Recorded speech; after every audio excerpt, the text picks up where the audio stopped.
Good morning, second grade. We're going to have our Bible time today. So go ahead, stand up. We're going to sing some songs this morning and hopefully get you moving and ready to just learn about God.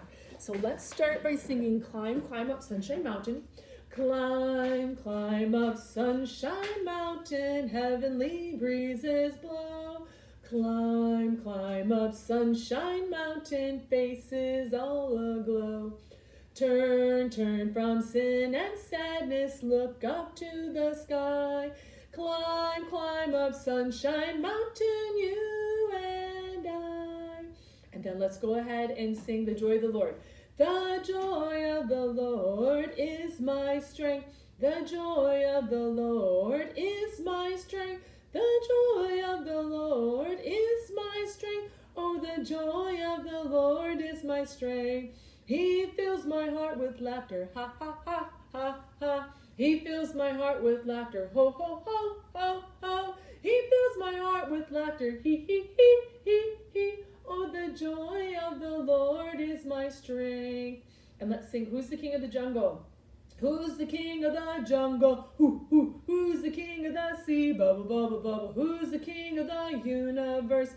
Who's the king of me? I tell you, J-E-S-U-S. Yes, he's the king of me. He's the king of the universe, the jungle and the sea. Bubble, bubble, bubble, bubble. And then we'll finish with I am a C.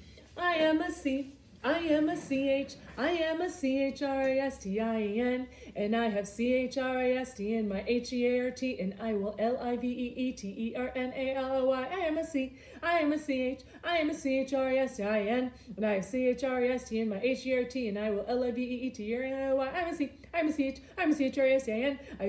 C-H-R-I-S-T in my H-E-A-R-T, and I will L-I-V-E-E-T-E-R-N-A-L-O-Y. Could you say that fast? That's okay if you couldn't.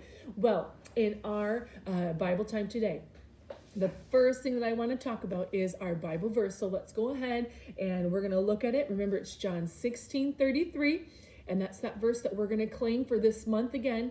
These things I have spoken unto you, that in me ye might have peace. In the world ye shall have tribulation, but be of good cheer. I have overcome the world. God wants us to be happy, even though things in this world are very different. And you might be tired of staying home, but God says, be of good cheer because he has overcome the world. I know Pastor was talking last week and he was saying how God has a plan. He has a purpose and he is waiting and it's in his time. So while you're at home, pray that God will just, when he's ready, that he will just make the choice to have everything go back to normal. But one of the things that we can always be thankful for is the time that you've been able to spend with your family. So I hope that you remember that when you're fighting with your brother or sister or just grumpy with mom and dad because they're making you do your work. Just remember, it's not always going to be this way. And one day you'll actually look back and you'll think about how that was such a good time for your family. I know I will. I'm already so thankful for the time that I've had with my family. Now, in our story today, we're going to talk about an invitation. How many of you love to go to a party? I like parties. What are some things that you can get invitations for? A party, obviously. Sometimes you can get invited to maybe a graduation or a pool party. Sometimes you can get invited to a wedding. So there's all kind of things that you can get invited. Just going over to a friend's house, sometimes you can get an invitation for that. In our story today, it's called an invitation. So I want you to listen and find out where this man is invited in the story.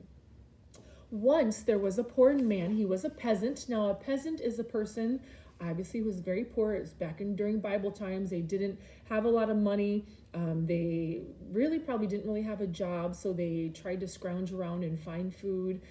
They would work jobs here and there, wherever they could. But this man, he was a peasant, and he lived in a hut. I'm so thankful I don't live in a hut. Aren't you? It would not be very comfortable. One day, a messenger in beautiful clothing knocked on the door. Good day, I bring good tidings from the king himself. The king commands that you come to his palace.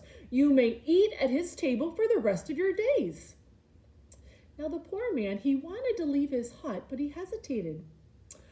Good sir, how am I to know the way to the king's palace? He said. I have heard that it's a very long way and there are many dangers. So the peasant, it sounds like a good plan and a good idea, but he's already worried. He's already fearful and he hasn't even started out yet. How many of you get like that? Before we really know what's happening, we already get fearful and we haven't even began the journey or the project, or even maybe it's your homework. Maybe it's your work. You already in your mind think, I can't do that. You automatically have decided, well, this is what this peasant man did. He said, it's too dangerous. I've heard it's a long way. Fear not, peasant. Here is a map drawn by the king himself. It shows all the dangers on the way, and it will tell you how to overcome them, how to defeat them. If you follow the instructions, you will safely arrive at the palace.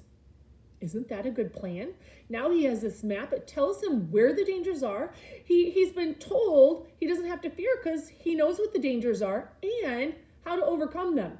I would sure love to have a plan like that.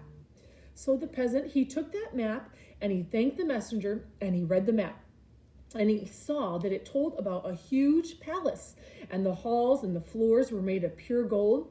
There were gates, and the gates were made of pearls, 12 of them. There was a beautiful river flowing right to the king's throne. And so the peasant decided, all right, I know what's going to happen. I will go on this journey. And on the first day, he found that everything that was on the map was just as it said. And on the second day, when he started on his trip, there was an old man. And this old man, he warned him. He said, don't go on. There's too much danger. You should turn back. And the peasant, he looked at his map and he didn't know what to do, because now here someone else was already telling him that fear that he had. He was fearful at the very beginning.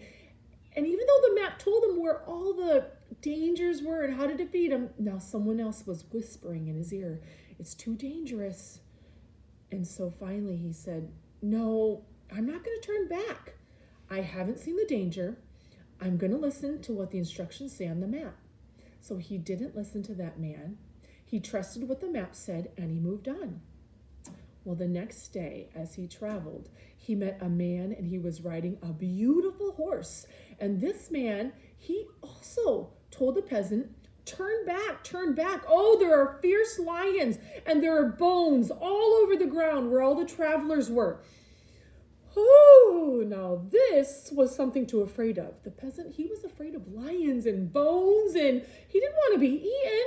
And so he had to sit down and really think on the side of the road about what that man on that beautiful horse said. And so he looked at his map, and the map said, do not be afraid. Do not be afraid. And the instructions were specific. They said, go and stay on the middle of the path. Do not turn to the left. Do not turn to the right. Don't look to the sides. Look forward. Go forward. And that's exactly what the king's words said. And so the peasant, he got up, he walked, he could hear the lions. He could hear their roar. He could feel their breath. But he looked at that map and he thought, I'm going to do what it says. I'm going to do what it says. I'm not going to turn back. I'm on my journey. I'm on my journey. And he kept saying that over and over. And he kept repeating it. I'm going to go see the king. These words are true. I'm going to go to the palace. He invited me. And I will continue. And the lions, they were growling and it was really loud. And the roar, it was so awful. And he was very, very frightened. But he kept his eyes on the map. And he kept repeating the truth of what the king's words were. And as he went to the middle of the path, he said the promises, the king's promises, over and over and over, until before he knew it, he didn't feel the breath of the lions. He didn't even realize that there wasn't any roaring anymore. And he noticed he was on the part of the road where he was safe.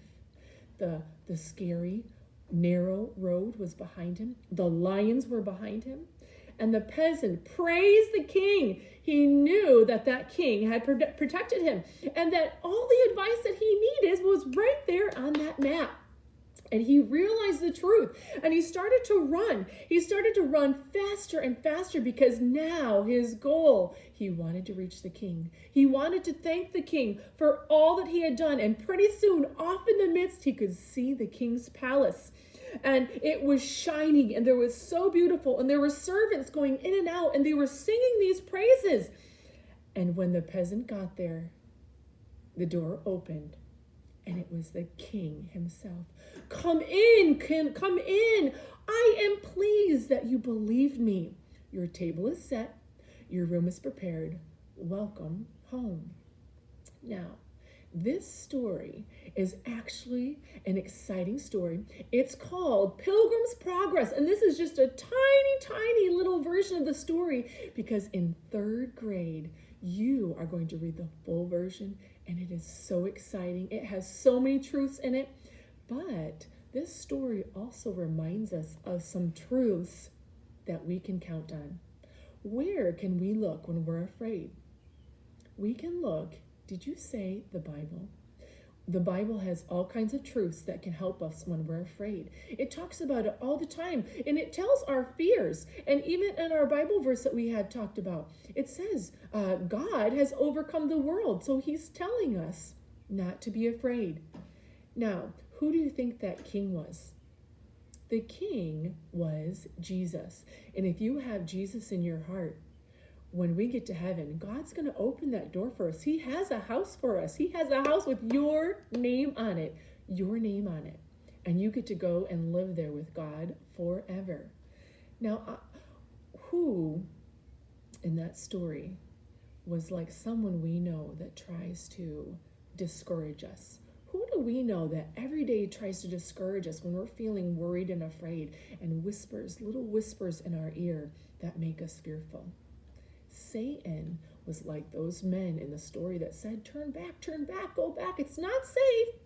Satan will try to make you fear. He will try to make you be afraid and not listen to what God has to tell you. God always speaks the truth. However, when we listen to Satan's lies, when we start to believe them, when we believe that it's not true, then we move further away from God. But the good part is that God is always waiting. He's always waiting for you to trust him. So when you're afraid, don't listen to Satan's lies. Sometimes I have to tell myself, Satan, I'm not going to listen to you because I know what the Bible says is true. Sometimes I will just go ahead and get my Bible out and I will read those verses just to remind me to not be afraid or to not worry or to not be angry. There's all kinds of ways that Satan tries to convince us that God doesn't love us, but he always loves us. He loves you. And I hope that you remember that today and don't listen to the lies that Satan wants to believe you because they're not true. They're not true. And one day, as God said, he's going to overcome the world, and that includes Satan. And I hope that one day I'll be able to see you in heaven at your home right along with mine. Have a great day and remember these truths.